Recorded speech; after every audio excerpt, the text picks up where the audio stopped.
Déjà, dans l'Égypte ancienne et à l'époque romaine, on jouait avec de petites balles de pierre, d'argile ou de marbre. Aujourd'hui, les billes sont faites de verre et servent autant à l'industrie qu'à divertir. Durable et peu cher, le verre est aussi d'une grande beauté.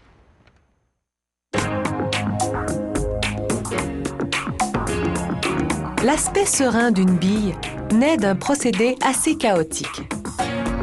Afin de fabriquer des billes, cette entreprise mélange du verre recyclé à des billes fabriquées plus tôt, mais rejetées en raison de leur taille incorrecte. Le tout est enfourné pour atteindre 1204 degrés Celsius. Après 16 heures, on ouvre une porte au bas du four et le verre en fusion s'écoule. Une cisaille coupe le flot à toutes les demi-secondes, formant des segments qui deviendront les billes.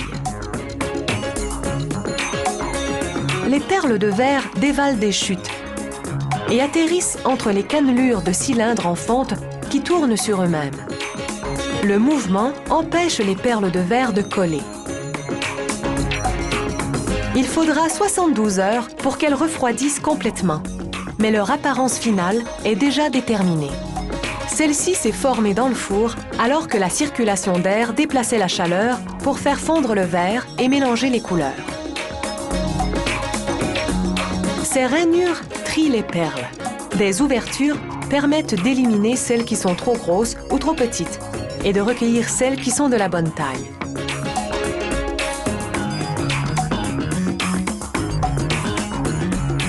Les billes plus complexes sont fabriquées à la main. Cet artisan chauffe d'abord un peu de verre clair dans un petit four. Il brise ensuite un éclat de verre coloré. Après une nuit dans le four, le verre clair a fondu. Il en recueille un peu sur une tige en acier et y ajoute un morceau de verre coloré préchauffé.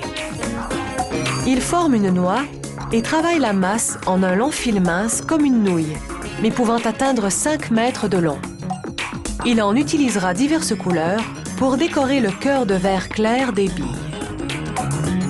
Il recueille un amas de fils de verre clair fondu sur la tige et le façonne avec un journal humide qui ne colle pas au verre chaud.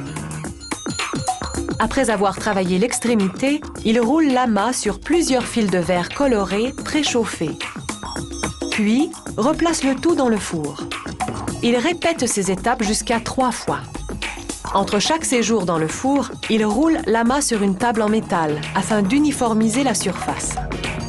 Il ajoute ensuite une couche de verre clair par-dessus. À l'aide d'un autre outil, il étire l'amas à environ 1 demi-mètre de long. Ce fil deviendra plusieurs cœurs de billes.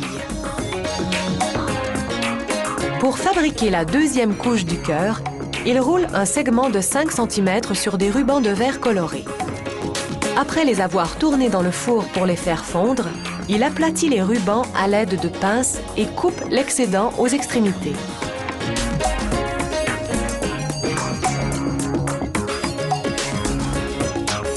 Il enroule le cœur et les rubans dans une couche de verre clair, puis façonne le tout à la main. Il roule ensuite le cœur sur d'autres fils de verre et replace le tout dans le four pour les amalgamer. Il ajoute une autre couche de verre clair et voilà l'intérieur. Cette bille contient un total de 6 couches. D'autres modèles en ont moins ou plus. L'artisan façonne le verre avec divers outils de métal et de bois. Il mesure le diamètre à l'aide d'un compas en métal et sculpte graduellement une sphère. Il fabriquera jusqu'à 5 billes à partir de ce segment, allant jusqu'à la taille d'une balle de golf. Après avoir rayé le verre avec un couteau, il place la boule à l'extrémité ouverte d'un tuyau pour la retenir. Il frappe alors doucement sur la tige afin de briser le verre et de libérer la sphère. Il fait fondre la protubérance à l'endroit où le verre s'est brisé. La bille est alors placée dans un four à 530 degrés Celsius. Le four refroidit lentement au cours de la nuit et fait durcir le verre. Magnifique, cette bille faite à la main est déjà un objet d'art.